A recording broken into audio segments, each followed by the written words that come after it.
Manu, fallait que tu vois ça. T'entends le bazar? Je te jure que ça tombe. Ça tombe. Attends, regarde le bazar.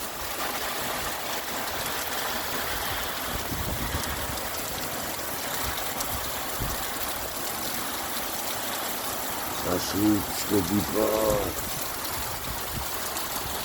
Quand les muscanthus, ils ont morflé, j'étais presque couché au sol, quoi. Regarde-moi ça, comment ça se déchante.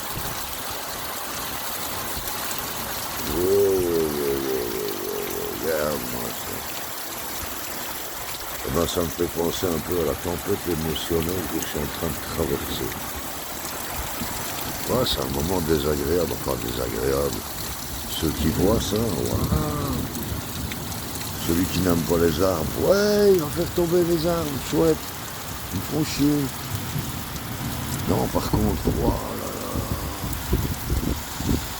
il y a un parfum, mais vraiment puissant, comme du musc. Parfum de terre mêlé à, ouais, comme une odeur de caoutchouc un peu chaud, mais pas brûlé, quoi, tu vois. Oh la vache, ça souffle. Oh, oh. Les poules sont rentrées, donc apparemment, il va pleuvoir un peu plus de 2 heures.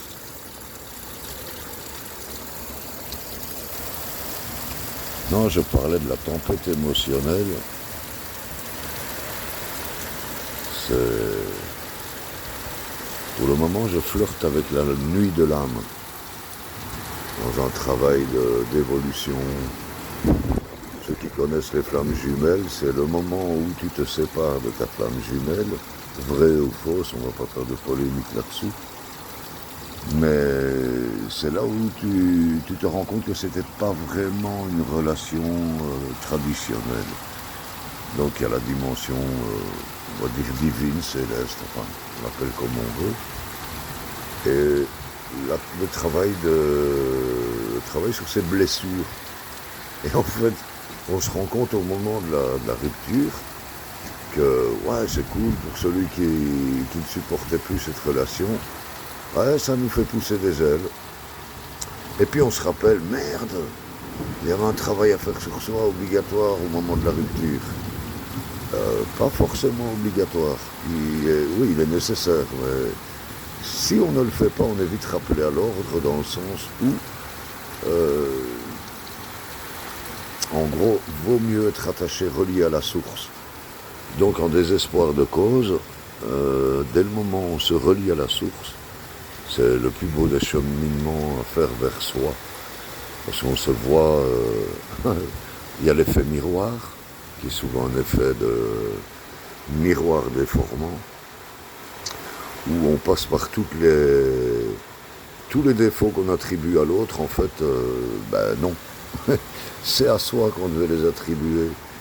Et puis, toutes les choses que l'autre nous reprochait, ce sont des choses que lui n'avait pas peut-être vues chez lui ou avait oublié de travailler. Et on croit toujours avoir travaillé, bah oui, ça va aller. Bah, pourquoi est-ce qu'on souffre alors dès le moment où il y a une séparation, un désaccord C'est parce qu'il y a ce travail sur l'enfant intérieur, quoi, qui a sans doute été frustré par une expérience de vie, difficulté de trouver sa place dans la famille,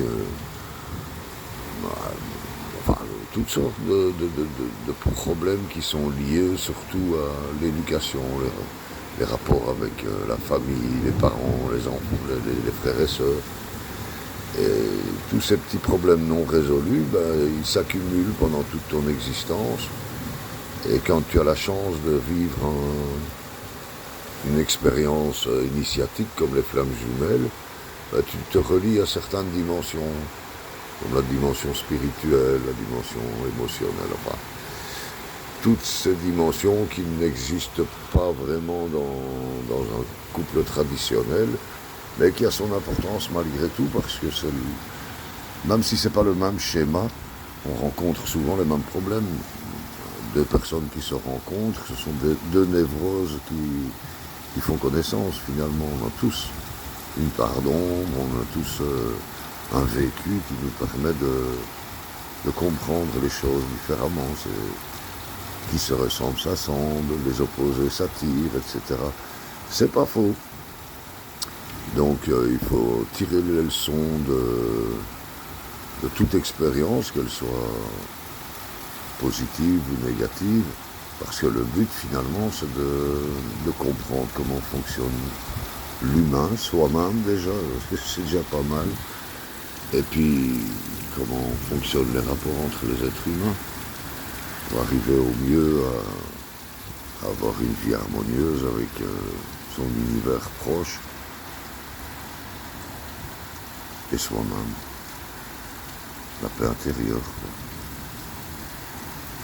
Et ouais, comme toutes les tempêtes, comme tous les orages, il y a un moment donné où ça s'appelle.